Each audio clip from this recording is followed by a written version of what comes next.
Avec les fiançailles du prince Harry, un intérêt nouveau est porté à la famille royale et à la mort suspicieuse de sa mère, la princesse Diana. Beaucoup pensent que sa mort fut orchestrée. Mais quels peuvent être les secrets de famille que Diana a bien pu découvrir? Elle avait des preuves enregistrées d'offenses sexuelles sérieuses se déroulant au sein de Buckingham Palace. Un secret de palais qui peut faire tomber la monarchie. Se pourrait-il que ce soit la raison de sa disparition? Certains pensent que la princesse a été éliminée car elle avait découvert des pratiques très perturbantes à l'intérieur des halls feutrés du palais de Buckingham. La famille royale a décidé de supprimer Diana pour l'empêcher de parler.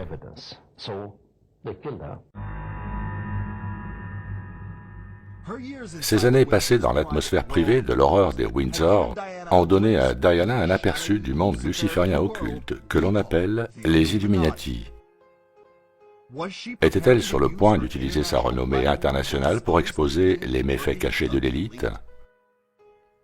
Diana connaissait le côté sombre des Windsor, mais les chercheurs spéculent sur le fait qu'elle ait appris quelque chose qu'elle ne pouvait plus garder sous silence.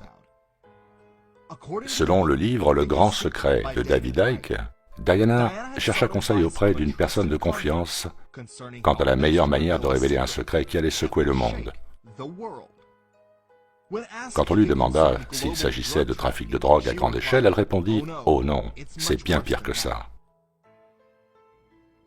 Le Sunday Express a cependant insisté et fit référence à un secret de palais pouvant défaire la monarchie. Des accusations de viol furent révélées à Diana par un valet du nom de George Smith, qui précisa avoir été violé par un serviteur du prince Charles. Il est cependant admis que George Smith révéla des faits d'une nature encore plus troublante.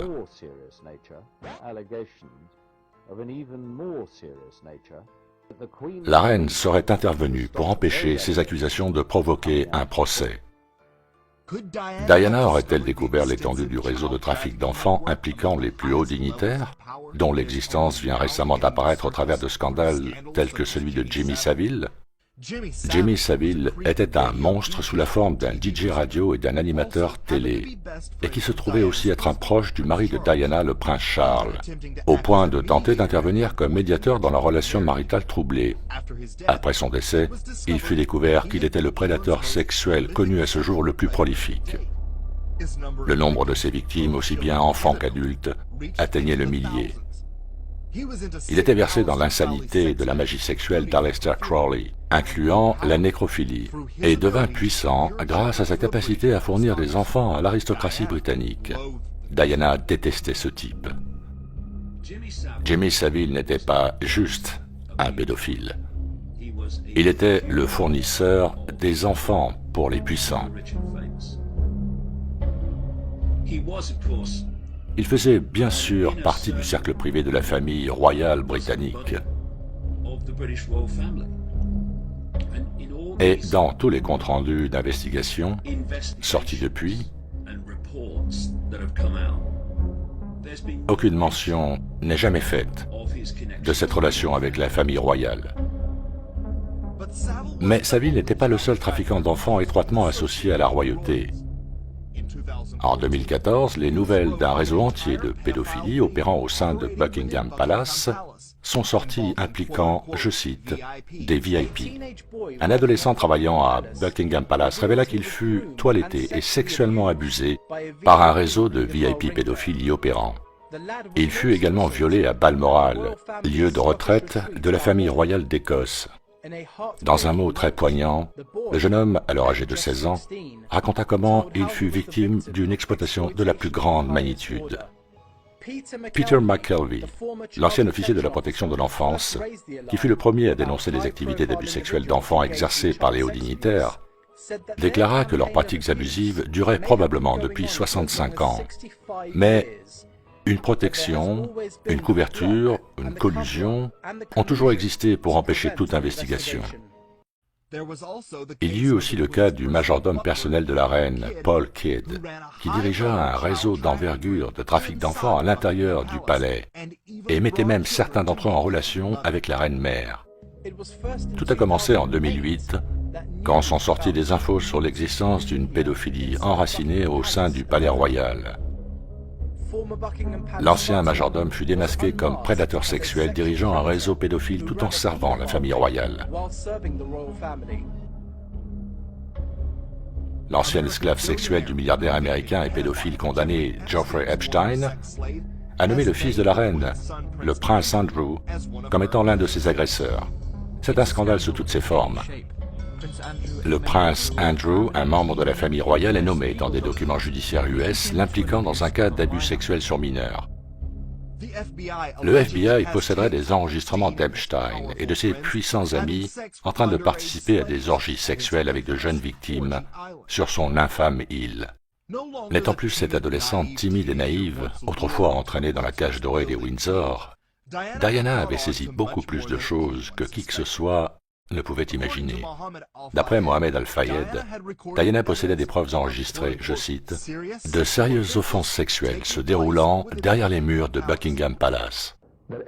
Ces preuves étaient de la dynamite pour la famille royale. Elle avait gardé des preuves de toutes les brimades et menaces subies par le prince Philippe. Et disposait aussi de preuves enregistrées de crimes sexuels commis au sein du palais. Mais des recherches plus approfondies révèlent une motivation encore plus sinistre que les viols d'enfants du réseau de Savile. Des victimes se sont confiées sur l'aspect rituel de ces sévices qu'elles ont endurés dans les mains de Savile et de ses amis riches et puissants. La pratique du satanisme par l'aristocratie britannique n'est pas une nouveauté. Se pourrait-il que ce soit ce genre d'information coup de tonnerre que Diana voulait exposer? Si la réponse est oui, alors elle était devenue une femme dangereuse. Mais d'autres forces occultes n'ont-elles pas joué un rôle dans sa disparition prématurée? Certains pensent que la mort de la princesse Diana était un meurtre rituel très sophistiqué. Les partisans de cette théorie affirment qu'elle fut assassinée selon le rituel d'une ancienne tradition païenne et pointent du doigt la quantité alarmante de symboles occultes entourant sa mort. Le tunnel du pont de l'Alma, où la princesse est décédée, était un lieu de sacrifice rituel sacré à l'époque des Mérovingiens, l'ancienne lignée Illuminati qui fonda la ville de Paris. Pendant leur rituel, les victimes étaient sacrifiées à l'intérieur du temple souterrain. Et Diana était après tout le nom de la déesse de la lune de la Rome antique, faisant de la mort de la princesse à l'endroit même où se trouvait un lieu de sacrifice rituel dédié à cette déesse de la lune, une extraordinaire coïncidence. Le nombre 13 est connu pour avoir une grande importance dans le domaine de l'occultisme et est très souvent associé aux besognes des kabbalistes. Était-ce alors encore une autre coïncidence que la voiture de Diana ait percuté le 13e pilier? Et que lui faisait-il pendant tout ce temps sous ce tunnel? On nous dit qu'elle saigne abondamment, ce qui correspond aussi au sacrifice rituel satanique. Pourquoi a-t-elle été maintenue dans ce tunnel si longtemps, alors qu'elle est censée souffrir de saignements internes nécessitant une intervention rapide? Pourquoi ne pas l'emmener immédiatement à l'hôpital? Pourquoi est-elle restée dans ce tunnel pendant près d'1h30? Pourquoi? Parce que c'est un rituel de malades mentaux. Le rituel de son meurtre. Elle devait mourir sur le lieu même où se tenait autrefois un rite sacrificiel adressé à la déesse Diana, et ils ne l'ont déplacée que lorsque la vie l'a quittée. Et qui sait ce qui est arrivé à ses organes internes, car c'est ce que ces malades mentaux utilisent dans leurs rituels. Elle a prouvé au monde qu'une princesse pouvait être autre chose qu'un personnage de conte de fées aux diadèmes en diamant, en démontrant une force de caractère que ses pairs ne pouvaient qu'envier. Diana était simplement trop bien pour eux, et le monde entier le savait. Il a donc fallu s'en débarrasser. Merci de votre attention.